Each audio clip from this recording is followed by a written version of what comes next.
بسم اللہ الرحمن الرحیم۔ السلام علیکم۔ الیکشن ایکٹ اب قانون بن چکا ہے۔ ترمیمی ایکٹ قومی اسمبلی سے بھی منظور ہو گیا، سینٹ سے بھی منظور ہو گیا اور اب یہ باقاعدہ قانون کا درجہ اختیار کر چکا ہے۔ تو اسے اگر سپریم کورٹ میں چیلنج کیا گیا جیسا کہ پی ٹی آئی کا اعلان ہے تو اس کا کیا بنے گا، کیا نتیجہ نکلے گا، اور یہ بڑا اہم سوال ہے۔ اور اس پر پی ٹی آئی جو کچھ کہہ رہی ہے وہ غلط ہے یا صحیح۔ اور دوسرا پوائنٹ ہمارا یہ ہے کہ حافظ نعیم الرحمن نے جنرل باجوہ کی کشمیر پر غداری کا سوال اٹھایا ہے، لیکن بات کو ادھورا چھوڑ دیا ہے۔ کیا یہ کتمان حق نہیں ہے، یعنی کہ سچ کو چھپانے کی کوشش نہیں ہے؟ اور تیسرا یہ ہے کہ کیا حکومت ستمبر اکتوبر میں واقعتاً جا رہی ہے، جس طرح کچھ اینکر پرسن بڑے اصرار سے یہ دعوے کر رہے ہیں؟ اور چوتھا ایشو بنگلہ دیش میں کیا ہو رہا ہے اور کیا یہ امریکی سی آئی اے کی کارروائی تھی، اس پر بات کریں گے۔ اور میرا خیال ہے کہ پہلے ہم بنگلہ دیش سے شروعات کرتے ہیں، جہاں تبدیلی آ گئی ہے اور ایسی تبدیلی آئی ہے کہ بنگلہ دیش کا 53 سالہ سیاسی کلچر یکسر الٹ ہو گیا ہے، ملک کی کایا کلپ ہو گئی ہے اور بنگلہ بندھو ایک ماضی کا خواب بن کر رہ گیا ہے۔ وہاں یہ تبدیلی کچھ اس طرح کی قیاس آرائی کی جا رہی ہے کہ اس کے پیچھے سی آئی اے کا ہاتھ ہے۔ لیکن ایک اور معتبر رپورٹ جو بھارتی میڈیا میں چل رہی ہے اور بھارتی ٹی وی چینل اس پر بڑا انہوں نے ایک آہو بکا اور یعنی غم و غصے کا اظہار کیا جا رہا ہے، وہ یہ ہے کہ موجودہ آرمی چیف جس نے حسینہ واجد کو استعفیٰ دینے پر مجبور کیا، اور جو حسینہ واجد کا رشتہ دار بھی ہے، اس کی بیوی اور حسینہ واجد کا کوئی تعلق ہے، کوئی اس طرح کی باتیں ہیں، کوئی عوامی لیگ کا کوئی لیڈر ہے جس کی سسرال ہے، لیکن اس رشتہ داری کے باوجود جنرل صاحب جو ہے، آرمی چیف صاحب جو ہے، ان کا جھکاؤ چین کی طرف ہے اور ان کی کوشش یہ ہوگی کہ ملک کو بھارت کے بجائے چین کی طرف لے جایا جائے۔ اور اگر فوج کا اقتدار قائم نہیں رہتا، جس طرح کہ وہاں طلبہ کی عوامی تحریک مظاہرے کر رہی ہے اور مطالبے کر رہی ہے کہ فوج واپس جائے اور ایک ایسی حکومت بنائے جس کی منظوری عوام اور سیاسی جماعتیں دے، وہ حکومت الیکشن کرائے، تب بھی چین نواز طاقتیں جو ہے وہ اس وقت غالب آئیں گی، کیونکہ اس وقت جو عوام میں فضا ہے، عوامی لیگ تو ہو گئی غائب، اور میدان میں جو پارٹیاں ہیں ان میں میکسیمم شیئر جو ہے وہ دو جماعتوں کا ہے۔ ایک بنگلہ دیش نیشنلسٹ پارٹی، جس کو آپ بنگلہ دیش کی مسلم لیگ کہہ سکتے ہیں، اور دوسری جماعت اسلامی جو جماعت اسلامی ہی ہے، اور ان دونوں جماعتوں کے پاس اس وقت میجارٹی ووٹ ہے اور میجارٹی اسٹریٹ پاور ہے۔ اسٹریٹ پاور کے معاملے میں Jamaat Islami be N P سے بہت آگے ہے، اور ووٹ بینک میں جماعت اسلامی فی الحال بی این پی سے کچھ پیچھے ہے۔ عوامی لیگ ہمیں نظر نہیں آ رہی۔ تو بہرحال دونوں صورتوں میں اگر آرمی چیف اقتدار پر قبضہ کر لیتا ہے، جس کا خدشہ تو ہے، اور یا دوسری صورت میں یہ سیاسی جماعتوں کی حکومت آ جاتی ہے جس میں بی این پی ہوگی، جماعت اسلامی ہوگی، کچھ اور دوسری پارٹیاں ہو سکتی ہیں، دونوں صورتوں میں بنگلہ دیش کا جھکاؤ چین کی طرف ہوگا۔ اور امریکہ ایسے کسی انقلاب کو کیسے ٹریگر کر سکتا ہے جس کا آؤٹ کم جو ہے وہ چین کے غلبے کی صورت میں نکلے؟ لوگوں نے غالباً یہ تاثر اس بنیاد پر بھی لیا ہوگا کہ سی آئی اے اس کے پیچھے ہے کہ امریکہ نے حسینہ واجد کو ویزا دینے سے انکار کر دیا، بلکہ جو ویزا حسینہ واجد نے لگوا رکھا تھا امریکہ کا وہ اس نے کینسل کر دیا ہے۔ چنانچہ امریکہ میں اب حسینہ واجد کو سیاسی پناہ نہیں مل سکتی، وہ اسے کسی نہ کسی یورپی ملک میں ہی پناہ گزین ہونا پڑے گا۔ تو سی آئی اے والی بات ہضم نہیں ہو رہی اور قابل فہم بھی نہیں ہے۔ اور اس وقت بنگلہ دیش میں جو سب سے زیادہ لہر چل رہی ہے وہ ہے بھارت سے نفرت کی لہر، اور اس کا انکشاف بنگلہ دیش کے ذرائع سے کم اور خود بھارتی میڈیا سے زیادہ ہو رہا ہے، جو اس بات پر فریاد کر رہا ہے کہ بنگلہ دیش میں بھارت سے اس قدر نفرت کی گئی ہے کہ ہمیں اندازہ ہی نہیں تھا کہ بھارت سے نفرت کا یہ عالم ہے۔ ظاہر ہے کہ حسینہ واجد کے پیچھے بھارت تھا، اور آپ کو میں یہ دلچسپ بات بتاؤں کہ ماضی میں حسینہ واجد کا جھکاؤ ایک مرتبہ چین کی طرف بھی ہو گیا تھا۔ غالباً وہ بھارت سے سودے بازی کے لیے انہوں نے ایک گمک کھیلا تھا حسینہ واجد نے۔ بہرحال تو اب بنگلہ دیش میں بھارت سے نفرت کی لہر بہت زیادہ ہے، یہاں تک کہ ڈھاکہ میں اندرا گاندھی کلچرل سینٹر جسے ایک قسم کے سفارتی نیم سفارتی دفتر کی حیثیت حاصل تھی، اسے بھی عوام نے جلا کر راکھ کر دیا ہے۔ عوامی لیگ کا ڈھاکہ میں جو سینٹرل ہیڈ کوارٹر ہے اس کو بھی جلا کر تباہ کر دیا، اور پورے ملک میں عوامی لیگ کے دفاتر ڈھونڈ ڈھونڈ کر نظر آتش کیے جا رہے ہیں۔ ڈھونڈ ڈھونڈ سے مراد یہ ہے کہ عوامی لیگ والوں نے دفاتر بند کر کے ان کے اوپر سے اپنے بورڈ اور جھنڈے اتار دیے ہیں اور غائب ہو گئے۔ اس وقت عوامی لیگ والے نظر نہیں آ رہے، پورے ملک میں عوامی لیگ غائب ہے، اس کے دفاتر نظر آتش ہو رہے ہیں، اور صرف شیخ مجیب الرحمن اور حسینہ واجد کے بت اور تصویریں ہی نہیں بلکہ عوامی لیگ کا جو انتخابی نشان 1971 سے چلا آ رہا ہے، کشتی، لوگوں کو یاد ہوگا جن لوگوں نے وہ دور دیکھا ہے کہ عوامی لیگ کا انتخابی نشان 71 میں کشتی تھا، مغربی پاکستان میں پیپلز پارٹی کا تلوار تھا، اور جماعت اسلامی کا نشان ترازو تھا، اور جماعت اسلامی کے نشان بنگلہ دیش میں اب بھی ترازو ہے۔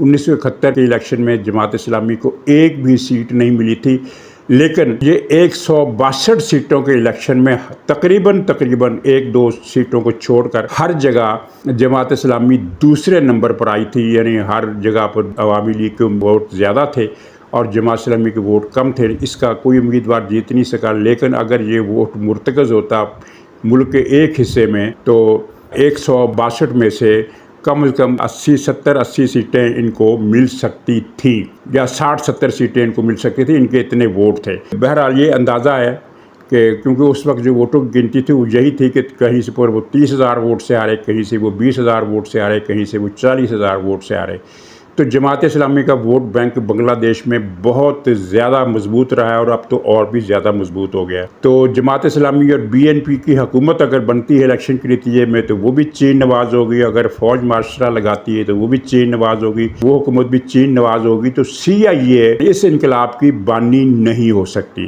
ویزا نہ دینے کی وجوہات کچھ دوسری ہو سکتی ہیں، کچھ ماضی کے کچھ واقعات ہو سکتے ہیں، یا فیوچر میں امریکہ نہیں چاہتا کہ بنگلہ دیش کی حکومت سے تعلقات خراب کیے جائیں۔ جو بھی ہو، حسینہ واجد کی سیاست بھی ختم ہو گئی، اور اس کے ساتھ عوامی لیگ کا سورج بھی 53 برسوں کے بعد ہمیشہ کے لیے ڈوب گیا۔ اب عوامی لیگ کے عناصر کوئی نئی پارٹی بنا کر نئے سرے سے میدان میں آئیں گے تو آئیں گے۔ عوامی لیگ کے نام سے ان کی جو سیاست کا فیوچر ہے وہ تاریک ہے۔ عوامی لیگ بطور پارٹی موجود رہے گی، یہ موجودہ اشتعال جب کم ہوگا تو وہ آہستہ آہستہ اپنی تنظیمی سرگرمیاں بحال کر سکتی ہے، لیکن اس کو پذیرائی نہیں ہوگی۔ باقی جو صورتحال ہے وہ بنگلہ دیش کی آپ کے علم میں ہے کہ پارلیمنٹ توڑ دی گئی ہے، اور اب عبوری حکومت بنانے کا مرحلہ درپیش ہے، اور اسی مرحلے میں فیصلہ ہو جائے گا کہ ملک پر مارشل لا لگے گا یا 3-4 مہینے کی مدت کے بعد نئے الیکشن ہوں گے۔ یہ آئندہ 2-4 دنوں میں ہمیں نظر آ جائے گا۔ اور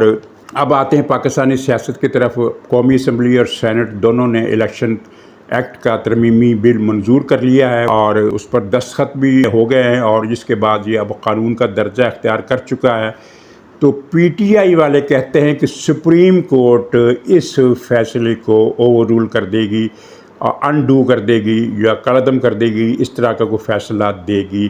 حالانکہ سپریم کورٹ ایسا نہیں کر سکتی، آئین میں اس کی گنجائش ہی نہیں ہے۔ یہ PTI والے کہہ رہے ہیں کہ سپریم کورٹ کا فیصلہ صرف 2/3 اکثریت سے انڈو کیا جا سکتا ہے۔ یہ پتہ نہیں نکتہ انہوں نے کہاں سے نکالا ہے۔ آئین کے اندر صاف لکھا ہے کہ پارلیمنٹ اگر سپریم کورٹ کے اختیارات میں تبدیلی کرنا چاہے، کمی کرنا چاہے یا اضافہ کرنا چاہے تو اس کے لیے 2/3 اکثریت کی ضرورت ہوگی، اور اس ایک نقطے کے علاوہ پارلیمنٹ سپریم ہے، یعنی وہ سپریم کورٹ کے فیصلے کو انڈو کر سکتی ہے۔ سپریم کورٹ میں یہ فیصلہ اگر گیا تو اس کو برقرار رکھنا پڑے گا اور ریٹ درخواست سے خارج کرنا پڑیں گی۔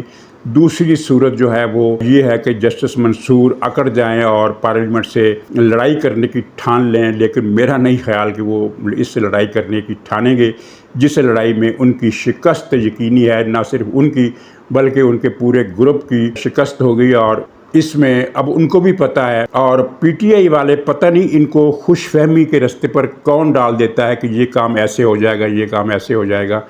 ایسا نہیں ہو سکتا۔ پارلیمنٹ نے جو فیصلہ اب کر دیا ہے، جو قانون بنا دیا ہے، یہی نافذ ہوگا، یہی چلے گا، اور PTI کو خصوصی سیٹیں ہیں وہ جو 39 سیٹوں کی بنیاد پر جو ملیں گی وہ ملیں گی۔ جو 41 سیٹوں والا مسئلہ ہے اس پر پی ٹی آئی کو خصوصی سیٹیں نہیں ملیں گی۔ یہ خصوصی سیٹیں کسے ملیں گی اس کا بڑی حد تک انحصار اب الیکشن کمیشن پر آ گیا ہے۔ آنے والے بہت تھوڑے دن ہیں جن میں یہ چیز اب کلیئر ہو جائے گی، اور پی ٹی آئی والوں کو اس خوش فہمی سے نکل آنا چاہیے، اور میرا خیال ہے کہ انہیں 8 رکنی بینچ کے فیصلے کو بھول جانا چاہیے۔ اب تفصیلی فیصلہ آتا ہے یا نہیں آتا ہے، اس کو چیلنج کیا جاتا ہے یا نہیں چیلنج کیا جاتا ہے، یہ اب ساری باتیں غیر متعلقہ ہو گئی ہیں۔ پارلیمنٹ کا قانون بن گیا ہے، اب اسی کے مطابق ہی معاملہ آگے چلے گا۔ تو موجودہ حکومت کب جا رہی ہے؟ پی ٹی آئی کے ہم نوا اینکر پرسن ایک مرتبہ پھر سرگرم ہو گئے ہیں۔ وہ اس لیے سرگرم ہو گئے ہیں کہ انہیں یہ مستقل آرڈر ہے کہ آپ نے پیچھے نہیں ہٹنا، آپ نے اس ڈفلی کو بجاتے رہنا ہے۔ اب بنگلہ دیش کی وہ مثال دے رہے ہیں کہ پاکستان میں بھی وہی کچھ ہوگا۔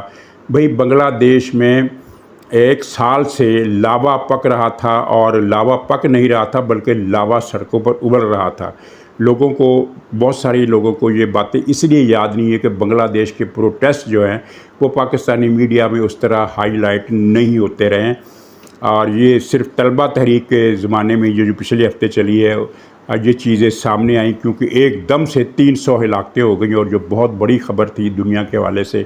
لیکن لاکھوں کے مظاہرے بنگلہ دیش میں 1 سال سے جاری ہیں، اور جیسا کہ میں نے کل بھی بتایا تھا کہ بنگالی عوام غربت ہمیشہ قبول کر لیتے ہیں لیکن فاشزم قبول نہیں کرتے۔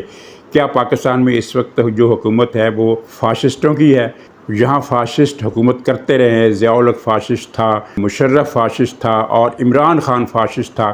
موجودہ حکومت کو آپ فاشزم کا الزام اس لیے نہیں دے سکتے کہ یہاں تو ہر پارٹی لبیک سے لے کر جماعت اسلامی تک جب ان کا دل چاہتا ہے وہ اسلام آباد میں دھرنا دے دیتے ہیں، جب دل چاہتا ہے وہ کراچی میں دھرنا دے دیتے ہیں۔ ہر پارٹی جلسے جلوس کر رہی ہے۔ پی ٹی آئی اگر جلسے جلوس نہیں کر رہی تو اس کی وجہ یہ ہے کہ اس کے ستوؤں میں پانی نہیں ہے، دم نہیں ہے ان کے پاس، ورنہ باقی تو ہر جماعت لبیک والے، کیا بلوچستان کی قوم پرست پارٹیاں، کیا جماعت اسلامی، کیا ایم کیو ایم، کیا سندھ کی قوم پرست پارٹیاں، کیا جو پارٹی چاہتی ہے وہ سڑکوں پر آ جاتی ہے اور اپنی طاقت کا مظاہرہ کرتی ہے۔ تو فاشسٹ حکومت میں اس طرح کے مظاہروں کی اجازت نہیں ہوتی، اور فاشسٹ حکومت میں پھانسیاں ہوتی ہیں، پولیس مقابلے ہوتے ہیں، قتل عام ہوتا ہے۔ ایسا تو کچھ بھی نہیں ہے۔ اور پاکستان میں غربت ہے، اور غربت اتنی زیادہ ہے کہ ایک حالیہ سروے میں یہ خبر سامنے آئی ہے کہ 70% سے زیادہ گھرانے شہروں میں رہنے والے اپنی بنیادی ضروریات سے محروم ہو رہے ہیں۔ جو ان کی ضروریات کم سے کم جو ضروریات ہیں وہ بھی پوری نہیں کر پا رہے۔ غربت کا یہ عالم ہے، اور یہ ظاہر ہے جو مرضی اب آپ کہیں موجودہ حکومت نالائق ہے، یہ بھی ٹھیک ہے، لیکن اس بحران کو پیدا کرنے والا تو عمران خان تھا۔ لیکن میں جو نقطے کی بات کرنا چاہتا ہوں وہ یہ ہے کہ پاکستان کے عوام اس وقت حکومت کو بدلنے کے موڈ میں نہیں ہے، نہ عوام موڈ میں ہے۔ اگر عوام موڈ میں ہیں، کوئی یہ دعویٰ کرتا ہے تو اسے ثابت کرنا پڑے گا کہ عوام کا موڈ ہے، کیونکہ عوام ہمیں حکومت کے خاتمے کے لیے کسی تحریک میں شامل ہوتے ہوئے نظر نہیں آ رہے۔ یہاں تک کہ میں آپ کو بتاؤں کہ جماعت اسلامی کا دھرنا اسلام آباد میں اچھا خاصا دھرنا ہے، کراچی میں بھی ان کا بڑا مناسب دھرنا تھا، لیکن اس دھرنے میں اگر 100% نہیں تو 99% لوگ جو تھے وہ جماعت اسلامی کے کارکن تھے، عوام نہیں تھے۔ عوام ان کے ریلیوں میں آئے تھے جب بیت المقدس کے حوالے سے انہوں نے، غزہ کے حوالے سے، اسرائیل اور حماس کی جو لڑائی، جو قتل عام وہاں ہو رہا ہے اس کا حوالے سے غزہ ریلیاں جو نکالی تھی جماعت اسلامی نے، ان میں عوام نے شرکت کی تھی۔ اور ظاہر ہے ان عوام کی اکثریت کا تعلق بھی ان لوگوں سے ہے جو جماعت کے کسی نہ کسی سطح پر ہمدرد ہیں۔ لیکن جو موجودہ دھرنا ہے اس میں تو تقریباً 100% لوگ جماعت اسلامی کے کارکن ہیں، عوام نہیں ہیں۔ بنگلہ دیش میں جن شہروں کی آبادی 8 لاکھ ہے وہاں 3 لاکھ کے جلوس نکلے ہیں۔ اس کا مطلب یہ ہے کہ وہاں عوام شریک تھے ان جلوسوں میں، کیونکہ سیاسی پارٹیوں کے کارکنوں کی تعداد یا طلبہ کی تعداد اتنی زیادہ نہیں ہوتی کہ 8 لاکھ کی آبادی کے شہر میں 3 لاکھ کا جلوس نکلا ہے، یہ ممکن نہیں ہے۔ اس لحاظ سے کراچی میں گویا آپ یوں سمجھیے کہ کراچی میں کوئی 70 لاکھ کا جلوس نکلا ہے۔ بنگلہ دیش کی مثال کو اگر کمپیئر کریں تو کراچی میں 70 لاکھ کا جلوس نکلے گا، تب ہم کہیں گے کہ یہ بنگلہ دیش کے پیرالل آ گیا ہے۔ تو تب ہم کہیں گے کہ عوام سڑکوں پر نکل آئیں۔ لیکن اگر کراچی میں جماعت اسلامی 1 لاکھ کی ریلی نکال لیتی ہے، پیپلز پارٹی 1 لاکھ کی ریلی نکال لیتی ہے، یا JUI 1 لاکھ کا جلسہ کر لیتی ہے، تو سب کو پتہ ہے کہ ان تینوں پروگراموں میں تقریباً 100% نہیں تو 95% سے زیادہ لوگ ان پارٹیوں کے کارکن تھے، عوام نہیں تھے۔ عوام کا پیمانہ کچھ اور ہوتا ہے۔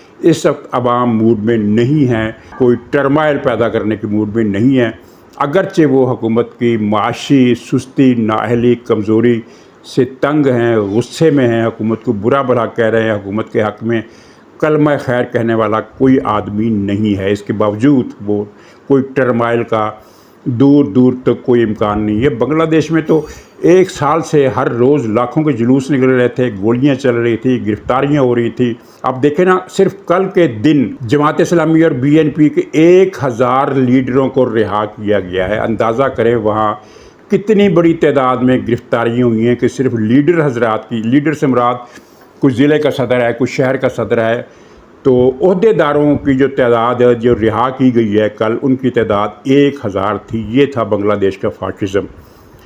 دوسری بات ہے کہ بنگلہ دیش میں تبدیلی آئی تو اس میں ایک اہم کردار فوج کا تھا۔ اگر فوج حرکت میں نہ آتی اور حسینہ واجد سے استعفیٰ نہ طلب کرتی تو ممکن تھا یہ ہنگامے ابھی مزید مہینہ، 15 دن، 2 مہینے، 2.5 مہینے، 3 مہینے یا اس سے بھی زیادہ مدت کے لیے جاری رہتے۔ پاکستان میں فوج اور حکومت کے درمیان ناراضگی ہے، اس میں کوئی شک نہیں، لیکن یہ ناراضگی شکر رنجی کے درجے میں ہے اور اداروں نے اسی سسٹم کو چلانا ہے۔ یہ بات PTI کو پتہ نہیں کیوں نہیں سمجھ میں آ رہی، یا وہ جان بوجھ کر گمراہ کرتے۔ میرا خیال ہے یہ جو اینکر پرسن کی ڈیوٹی لگائی گئی ہے کہ آپ نے یہ عدم استحکام، انتشار پھیلانے کے لیے روز کہانیاں گھڑنی ہیں، وہ تو اپنی جگہ وہ گھڑ رہے ہیں، لیکن PTI کے عام کارکن کو، سیاسی پارٹیوں کے کارکن سیاسی شعور رکھتے ہیں، انہیں حالات سنبھل کرنے میں مہارت ہوتی ہے۔ تو PTI کے سیاسی کارکن اور لیڈر جو ہیں وہ حالات کو نہیں سمجھ رہے کہ حالات ان کے خلاف ہے اور ان کے خلاف ہی رہیں گے دن بدن۔ اب سختیاں بڑھیں گی، نرمی ہونے کا کوئی امکان ہے نہ، کوئی چانس ہے نہ، کوئی صورت ہے۔ ابھی 190 ملین پاؤنڈ کے کیس میں بھی مزید رگڑا عمران خان کو لگانے کے اسباب پیدا ہو گئے ہیں۔ اچھا، اب آخر میں جماعت اسلامی کے امیر نے دھرنا سے خطاب کرتے ہوئے فرمایا کہ جنرل باجوہ نے کشمیر کا سودا کیا ٹرمپ کے ساتھ، تو فوج سے انہوں نے جواب مانگا ہے کہ فوج جنرل باجوہ کے کردار کی وضاحت کرے۔ ناظرین، یہ بات بالکل ٹھیک ہے، جنرل باجوہ نے کشمیر بیچا اور فوج سے یہ مطالبہ بھی جائز ہے کہ وہ کردار کی وضاحت کرے، لیکن جسے کہتے ہیں نا کتمان حق، یعنی سچ کو چھپانا، یہ حافظ نعیم الرحمن صاحب نے کیا ہے۔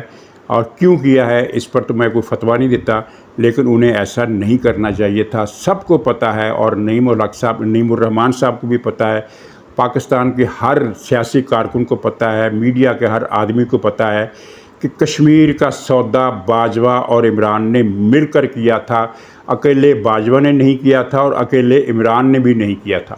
تو نعیم الرحمن صاحب جو ہیں وہ باجوہ کا تو ذکر کر رہے ہیں، لیکن انہوں نے عمران خان کا ذکر نہیں کیا، اور ہم دیکھ رہے ہیں جماعت اسلامی کی پالیسی کہ عمران کے بڑے بڑے جرائم کو انہوں نے گول کر رکھا ہے، ان کا ذکر ہی نہیں کرتے۔ میں اگر ذکر کروں کہ جماعت نے کس کس معاملے کو اگنور کیا، عمران کے کس کس معاملے کو، تو ان کی تعداد 1 سینچری سے بھی اوپر ہو جائے گی۔ میں ایک چھوٹی سی مثال دیتا ہوں عوامی حوالے سے۔ اگر زرداری نے یہ کہا ہوتا کہ اللہ نے میری یا بی بی شہید کی 22 سال تک ٹریننگ اسی طرح کی جس طرح اس نے آخری نبی کی تھی، تو جماعت اسلامی نے پیپلز پارٹی کا کیا حشر کرنا تھا؟ سب نے کرنا تھا، لیکن جہاں چونکہ سوال جماعت اسلامی کا، اس لیے میں اس کا نام لے رہا ہوں، تو جماعت اسلامی نے اس کا کیا حال کرنا تھا؟